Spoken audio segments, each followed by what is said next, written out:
राधे माँ जी, पवन भाई को अच्छा जीवन साथी मिलेगा। इस मामले में आप बहुत बार धोखे खाए हैं। सामने आओ।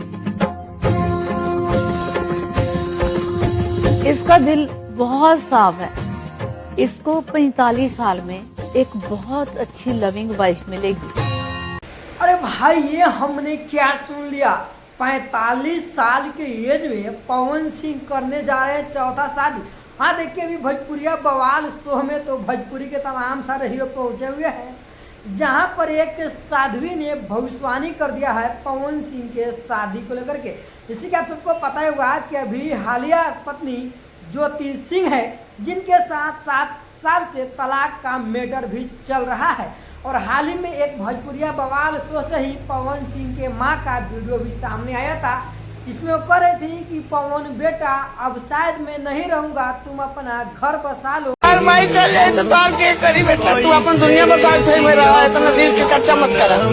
अपना जिंदगी सुधार लो। अब ये साध्वी महाराज जिस तरीके से अपना भविष्यवाणी की है, तब से ही पूरे भोजपुरी ऑडियंस को लेकर के एक बड़ा सा झटका लग गया है। कहा जाए तो ये झटका इतना जोर का है कि शायद इसका मलहम भी काम न करे। अब साध्वी कर रही है कि पवन सिंह को 45 साल के एज में एक लवली से काफी ज्यादा प्यार करने वाला, दुलार करने वाला पत्नी मिलने वाली है। अब आखिर वो पवन से सौभाग्यशाली वो लड़की है जो तीसरे पत्नी को त्यागने के बाद भी चौथा पत्नी बनने जाएगी। तो नमस्कार, मैं हूं श्याम जी कुमार, आप सब देख रहे हैं श्याम जी भाई लाइव। दोस्तों, आप लोगों को क्या लगता है कि जो लड़की किसी भी व्यक्ति का ये पहला, दूसरा, तीसरा भी नहीं बल्कि जो चौथा पत्नी बने, वो क्या लवली वाइफ हो सकती है? या फिर वो पवन सिंह के प्रॉपर्टी के लालच में आकर के उनसे शादी कर लेगी? क्योंकि पवन सिंह अब पिता बन नहीं सकते। शायद इस बात का जिक्र कभी खेसारी लाल यादव भी अपने वीडियो में किए हुए थे। आई हम दावा ठोक के कहता नहीं कि मरियो जो है तो ओकरा घर में सोहर ना हो। और शायद इस चीज का अंदाजा ज्योति भाभी को भी लग ही गया है।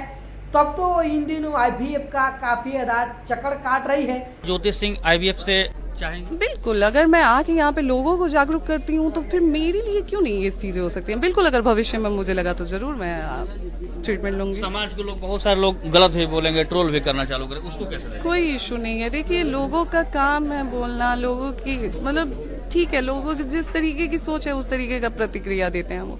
अब वो IVF से सिंगल मदर का प्लान भी करे, जिस तरह से हमारे भोजपुरी के एक सिंगर देवी सिंगर ने सिंगल मदर बन लिया। उनका भी काफी ज्यादा अफेयर पहले चल रहा था। जब उनका मन भर गया तो सोची कि क्यों न मैं अपने गोदी में एक नन्हा मुन्हा सा लेकर के खिला लूं। तो इसी वजह से अब ज्योति सिंह भी शायद तलाक की मैटर को लेकर के कोर्ट की चक्कर काटते काटते अब तना गई है, तो अब पटना की IVF में नजर भी आ रहा है। इस दर्द को बहुत अच्छे से समझती हूँ और ये भी एक बहुत बड़ा रीजन है यहाँ पे मेरे आने का, कि जो चीज एक महिला होने के बाद मैं महसूस करती हूँ, अगर कुछ महिलाओं को मेरी वजह से माँ बनने का सौभाग्य प्राप्त होता है तो ये मेरे लिए बहुत सौभाग्य की बात है। ठीक है, आपको जो सही लग रहा है, मुझे जो सही लगेगा वो करेंगे। आज देखिए, इतनी सारी महिलाएं खुश हुई हैं, कहीं ना कहीं समाज की बातों को अनदेखा करके यहाँ तक पहुँची हैं। तमाम महिलाएं जो हैं या फिर जो पुरुष हैं, क्योंकि बहुत सारे एक अजूबा बात रिश्ता IVF में सुनने को मिलता है। आपको भी कहीं ना कहीं इस बात से तकलीफ होती है? बिल्कुल। मैं देखिए, इस बात से शायद ही कोई महिला हो जिसको तकलीफ ना हो, जिसको लेकर के मैं आप लोगों को पहले भी वीडियो में बता चुका हूँ कि कैसे ज्योति सिंह अब प्लानिंग कर रही है और खुलकर कह भी रही है कि वो मां बन सकती है। अब मेरा सवाल आप लोग से है कि भोजपुरी में क्या पावर स्टार इसी तरह से हमारे भोजपुरिया ऑडियंस के दिल को आहत करते रहेंगे? क्या वो एक दूसरे हमेशा शादी, हर एक 5 साल पे शादियाँ करते रहेंगे? क्या हमेशा उनका नए हम लोग शादी का ही वीडियो बनाएंगे? या फिर वो खुशखबरी आएगा कि वो अपने पहले पत्नी को ही अपना करके उसी से अपना घर गृहस्थी बसाएंगे?